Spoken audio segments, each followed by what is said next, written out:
a serva de Deus, notou por todos os lados almas tentadas pelos espíritos a serem conduzidas para este horrível lugar. Traziam os seus pecados escritos na fronte com letras tão inteligíveis que a santa entendia por quais crimes elas foram condenadas.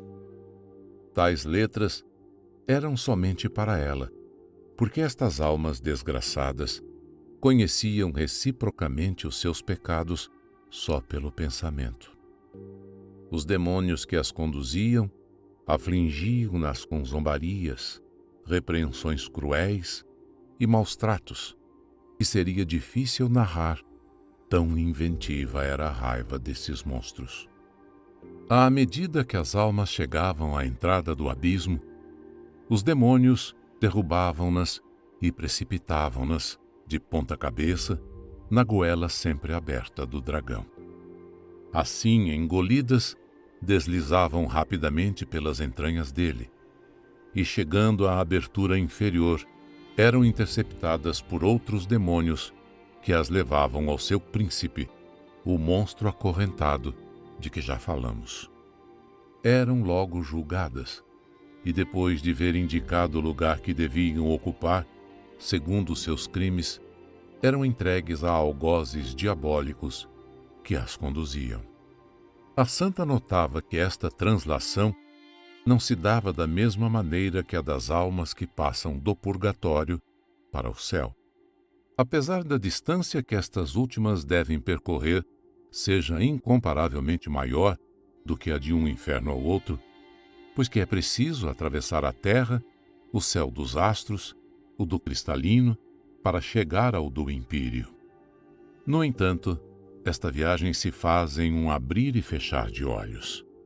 O caminhar das almas que Francisca via serem levadas pelos algozes do tirano infernal era, ao contrário, muito lento, tanto por causa das espessas trevas que precisavam atravessar, com uma espécie de violência, quanto por causa das torturas infligidas nesses espaços intermediários, cheios de instrumentos de suplícios de que já falamos. Isso, pois, após um certo tempo, é que os demônios acabavam por lançá-las no fundo do abismo. Francisca viu também chegar outras almas menos culpáveis que as primeiras, mas ainda assim reprovadas. Eram precipitadas na goela do dragão, apresentadas a Lúcifer, julgadas e transferidas pelos demônios, tal como as demais. Mas em vez de descer ao fundo do abismo, subiam para o inferno superior com a mesma lentidão e sofrendo tormentos proporcionais aos seus pecados. Chegando à sua prisão, encontravam uma multidão de demônios em forma de serpentes e bestas ferozes que só de ver causava terror. O olhar de Satanás apavorava-as ainda mais, sem falar do fogo geral em que eram mergulhadas. O fogo que saía do príncipe das trevas lhes fazia cruelmente sentir o seu ardor devorador. Ao redor delas reinava uma noite eterna, de tal maneira nada podia distraí-las das penas que sofriam. Ali, tal como nas outras partes do inferno, cada alma condenada era entregue a 2 demônios principais, executores da sentença da justiça divina. A função do primeiro era de espancá-la, dilacerá-la e atormentá-la sem cessar.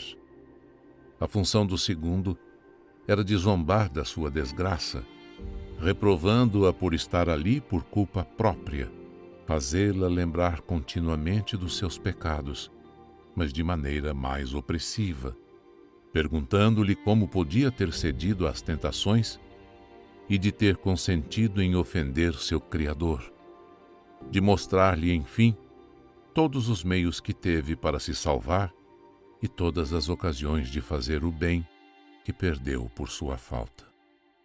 Daí remorsos dilacerantes, que juntados aos tormentos que o outro demônio lhe fazia sofrer, colocava-a em um estado de raiva e desespero que exprimia por uivos e blasfêmias.